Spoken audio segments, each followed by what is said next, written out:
Jujutsu Kaisen season 2 episode number 16। चलिए शुरू करते हैं। इस एपिसोड की शुरुआत वहीं से होती है जब पिछला एपिसोड खत्म हुआ था, जहां सुकुना जोगो से कहता है कि अगर तुमने अपना एक भी अटैक मुझ पे लॉन्च कर दिया तो मैं तुम्हारे लिए काम करूंगा। वहीं हमें दिखाया जाता है कि जोगो जो होता है एक बिल्डिंग से गिर रहा होता है और वहीं दूसरी तरफ सुकुना काफी ईविल स्माइल के साथ उसके ऊपर अटैक कर रहा होता है। वहीं दूसरी तरफ सीन शिफ्ट होता है और हम देखते हैं कि टोजी और मैगुमी की लड़ाई चल रही होती है और वहीं मैगुमी ये सोच रहा होता है कि इस बंदे के अंदर तो कोई कर्स एनर्जी भी नहीं है, फिर भी इतना ज़्यादा पावरफुल है। अगर मैं इसे माकी से कंपेयर करूँ तो माकी के मुकाबले में तो काफ़ी ज़्यादा ही पावरफुल है। फिर वहीं पर आसपास जब अपने मैगुमी देखता है तो उसे दिखता है कि आसपास कोई नहीं है, इसका मतलब यहाँ से सारे लोगों को हटा दिया गया है। तो फिर वो सोचता है कि मैं इसे आखिर कैसे हराऊंगा क्योंकि इतना ज़्यादा पावरफुल जो है। फिर उसके बाद जो हमारा टोजी होता है वो फाइटिंग पोज में आ जाता है, अपने लड़ने के लिए रेडी हो जाता है और वहीं जो हमारा मेगुमी होता है वो अपने रैबिट्स को समन करता है रैबिट शेप का यूज़ करके, ताकि वो इससे बच पाए। और वहीं हम देखते हैं दूसरी तरफ कि जो टोजी होता है वो बिल्कुल रैबिट्स के बीच में से ऐसा निशान लगाता है कि जिससे मैगुमी बाल बाल बचता है। वहीं पर मैगुमी को कुछ महसूस होता है जो कि और कुछ नहीं, सुकुना की कर्स एनर्जी थी जो कि काफ़ी ज़्यादा ही पावरफुल थी। उसके बाद जो हमारा मैगुमी होता है वो टोजी से बार बार बचने की कोशिश करता है, पर टोजी की स्पीड इतनी ज़्यादा थी, इतनी ही ज़्यादा थी कि मैगुमी के सामने वो आके खड़ा हो जाता है, बिल्कुल ठीक सामने खड़ा हो जाता है इतनी दूर जाने के बावजूद भी। फिर जो मैगुमी होता है वो अपने रैबिट्स को समन करता है टोजी के ऊपर अटैक करने के लिए, पर टोजी ईजिली सबको मार देता है। इन्हीं फाइट के बीच एक फाइट सीन ऐसा आता है जहाँ की सारे के सारे रैबिट टोजी के ऊपर हमला कर रहे होते हैं और टोजी अपना कर्स टूल को हवा में फेंक के अपने एक पैर से पूरी ज़मीन हिला के और जो ज़मीन के पीसीज होते हैं उनसे रैबिट के ऊपर हमला करता है। और ये सीन लिटरली काफ़ी ज़्यादा अच्छा था, अगर आप ये लोग एपिसोड देखोगे तो आपको काफ़ी पसंद आएगा। चलिए इसके बाद अगले सीन में क्या होता है, हमें दिखाया जाता है पांडा और कुसाकाबे जो होते हैं वो कि बैरियर के बिल्कुल एंड में खड़े होते हैं जहाँ पर लोगों को पहले ही हटाया जा चुका होता है। तो पांडा बोलता है कि हमें अंदर जाके गोजो को बचाना चाहिए, हम यहाँ पर क्या कर रहे हैं, यहाँ से तो लोगों को पहले ही हटाया जा चुका है। फिर कुसाकाबे बोलता है कि तुमने क्या ही गोजो गोजो की शर्त लगा रखी है, गोजो के अलावा भी यहाँ पर बहुत सारे लोग हैं बचाने के लिए। एग्जाम्पल के लिए यहाँ पर आसपास जो बिल्डिंग है, अगर वहाँ पर कोई लोग मारे जाते हैं या फिर कोई इंसान मारा जाता है तो उसका पाप हमें लगेगा। इस वजह से पांडा सब जगह ढूंढ लगता है कि यहाँ पर कोई इंसान है या नहीं। वहीं दूसरी तरफ हमें दिखाया जाता है जो कुसाकाबे है काफ़ी ज़्यादा डरपोक है, जिस वजह से वो अंदर नहीं जा रहा क्योंकि उसको काफ़ी ज़्यादा पावरफुल कर्स एनर्जी महसूस हो रही है जो कि और किसी की नहीं, सुकुना की है। वहीं हम फिर से दूसरी तरफ देखते हैं कि यहाँ पर चल रही होती है हमारे टोजी और मैगुमी की लड़ाई, जिसमें काफ़ी ज़्यादा हाथ कैड़ा होता है टोजी का और वो काफ़ी ज़्यादा बड़ी टक्कर दे रहा होता है मैगुमी को, और जो मैगुमी होता है वो काफ़ी ज़्यादा बचने की कोशिश करने के बावजूद भी बच नहीं पाता। फिर देन इन सभी फाइटों के बीच हमें टोजी की काफ़ी ज़्यादा स्ट्रेंथ देखने को मिलती है और फिर हमें दिखता है एंड का एक सीन जहाँ पर टोजी को एक फ्लैशबैक याद आता है कि अगर उसका बेटा जो होता है कि अगर वो पुराने किसी ज़ैनन की पावर को अडेप्ट कर लेता है तो वो उससे 6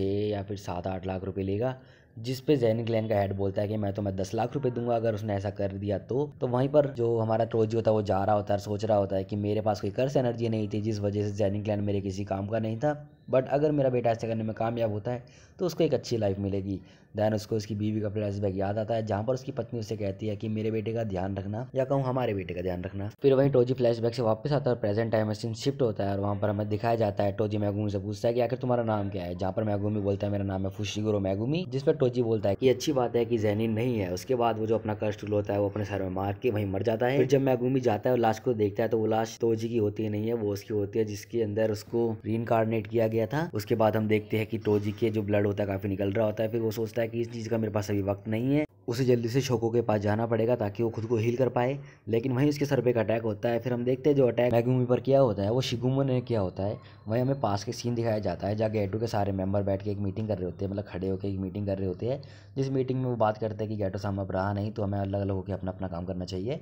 जिसके बाद हमें अगले शिफ्ट में दिखाया जाता है कि सुकुना और जोगो की लड़ाई हो रही होती है और ये लड़ाई काफ़ी ज़्यादा एनहांस बैटल होती है, काफ़ी ज़्यादा ओपी बैटल होती है। इसमें ये लोग एक से एक बिल्डिंग तोड़ रहे होते हैं और जो हमारा जोगो होता है वो काफ़ी ज़्यादा पावरफुल अटैकर होता है। सारे ह्यूमन जो आसपास जितने भी ह्यूमन अलाइव होते हैं सब मर रहे होते हैं, लेकिन एक भी अटैक जो होता है वो हमारा सुकुना पे लॉन्च होता ही नहीं है। वो बंदा लिटरली दिखा देता है कि विलन क्या चीज है। जोगो को पकड़ के बिल्डिंग पे एक एक मंजिल करके उसका सर पकड़ के धपाधप सब पे मारे जा रहा होता है। इस वजह से जोगो का जबड़ा जो होता है वो निकल जाता है और भाई वो लिटरली कुछ ऐसा दिख रहा होता है, काफी ज्यादा ही चेहरा बिगाड़ दिया बंदे ने। उसके बाद जोगो जो होता है अपना सबसे ज्यादा पावरफुल अटैक करता है, जिस वजह से सुकुना वहां से हट जाता है और वहां बीच में जाके खड़ा हो जाता है। जहाँ पर जोगो और सुकुना की लड़ाई चल रही होती है वहीं सुकुना जो होता है मजे लेने के लिए चला जाता है पांडा और उसके साथियों के पास, जहाँ पर वो जाके वहाँ खड़ा हो जाता है और बोलता है कि अगर तुम लोग हिले तो मैं तुम्हें यहीं के यही मार दूंगा और जब तक मैं ओके बोल के क्लैप ना करूँ तब तक यहाँ से कोई हिलेगा नहीं। जब जोगो का अटैक काफी ज्यादा ही पास आ जाता है तब वो ओके बोलता है और वहां से सब लोग हट जाते हैं, जिस वजह से लोग बच भी जाते हैं। और जो वो अटैक होता है वो लिटरली इतना ज्यादा पावरफुल होता है कि आसपास की सभी बिल्डिंगों को तोड़ के रख देता है। फिर उसके बाद सोचता है कि ये वाला अटैक तो कन्फर्म 101% हिट हुआ ही होगा सुकुना को, और वहीं जब वो पीछे मुड़ के देखता है तो सुकुना उसके पीछे ही बैठा होता है। फिर उसके बाद सुकुना कहता है कि तुमने काफी अच्छा अटैक किया, मुझे इस गेम में मजा आ रहा है, तो चलो क्यों ना तुम्हारी पावर अगर फायर है तो फायर से अटैक किया जाए। जिसके बाद जो हमारा सुकुना होता है वो अपने हाथ से फायर निकालता है और जोगो सोचता है कि ये तो सुकुना की कर्स एनर्जी है ही नहीं, तो ये किसकी हो सकती है। वेल इसके बारे में हम अगली वीडियो में जरूर डिस्कस करेंगे। आखिर जो सुकुना अपनी फायर वाली एनर्जी यूज़ कर रहा है तो वो किसकी है। उसके बाद हमें दिखाया जाता है कि जो सुकुना होता है कि वो जोगो से कहता है कि चलो तुम भी अपनी फायर पावर यूज़ करो और देखते हैं कि कौन जीतता है। उसके बाद जोगो भी अपने फॉर्म में आ जाता है और सुकुना भी अपने फॉर्म में आ जाता है। फिर हमें आफ्टर लाइफ का सीन दिखाया जाता है जहाँ पर जोगो अपने सभी दोस्तों के साथ खड़ा होता है और वो अपने दोस्तों के साथ बात कर रहा होता है कि मैं जो हार गया ये वो फनाला ढिमकाना, मतलब उनकी कन्वर्सेशन चल रही होती है जहाँ पर वो लोग भी कहते हैं कि तुमने काफी अच्छा किया, अभी माही तो जिंदा है और माही तो लिटरली काफी ज्यादा स्ट्रॉन्ग बनेगा, हो सकता है वो आगे जाके सबका लीडर भी बन जाए। उसके बाद वही हमें पीछे से सुकुना दिखाया जाता है जो कि उनकी कन्वर्सेशन सुन रहा होता है जहाँ पर जोगो कहता है हम ह्यूमंस होना डिजर्व करते हैं ना कि वो। वहीं सुकुना कहता है कि तुम लोग कर्स हो, कर्स ग्रुप में नहीं रहते, ग्रुप में इंसान रहते हैं, अगर तुम इतने ज्यादा पावरफुल हो तुम्हें अपना रुतबा कायम करना चाहिए था, लोगों को मारना चाहिए था बिना डरे, जिस वजह से तुम भी काफी ज्यादा स्ट्रॉन्ग बन जाते और काफी ज्यादा पावरफुल बनते और अपनी एनर्जी को बूस्ट करते। वहीं पर सुकुना कहता है कि तुम काफी अच्छे लड़े, मेरे सामने प्राउड से खड़े हो। वहीं हमें आफ्टर लाइफ जो होती है वो खत्म हो जाती है और हमें प्रेजेंट का सीन दिखाया जाता है जहाँ पर जोगो जो होता है वो भाई कसम से मर चुका होता है, पूरा का पूरा पिघल रहा होता है, मतलब एक वोल्केनो आग से ही मर जाता है। काफी बढ़िया सीन था यार, इनकी फाइटिंग तो लिटरली काफी ज्यादा बैडाइस चल रही थी, काफी बढ़िया सीन की लड़ाई चल रही थी। वही हमें एंड के सीन में दिखाया जाता है कि मेगुमी जो होता है वो पीला जा चुका होता है और वहां पर एक बंदा आता है जो कि इन दोनों को मारने आया होता है, मतलब जिसने मेगुमी के ऊपर अटैक किया था उसको भी पील रहा होता है। तो वो बंदा कहता है कि क्या कर रहे हो मेगुमी, जल्दी जगो ना। तो वहीं पर हमें दिखाया जाता है कि जो सुकुना होता है उसके पीछे एक लड़की आती है जो कि उसकी पिछले लाइफ में उसके यहाँ काम करती थी, मतलब नौकर वोकर तुम कह सकते हो। और यहीं पर यह एपिसोड एंड हो जाता है। तो आज के लिए दोस्तों इतना ही। अगर चैनल में नए हो तो चैनल को कर दो सब्सक्राइब और इस वीडियो को कर दो लाइक, ताकि मुझे ऐसी मोटिवेशन मिलता रहे और मैं आपके लिए अगला एपिसोड भी लाऊं।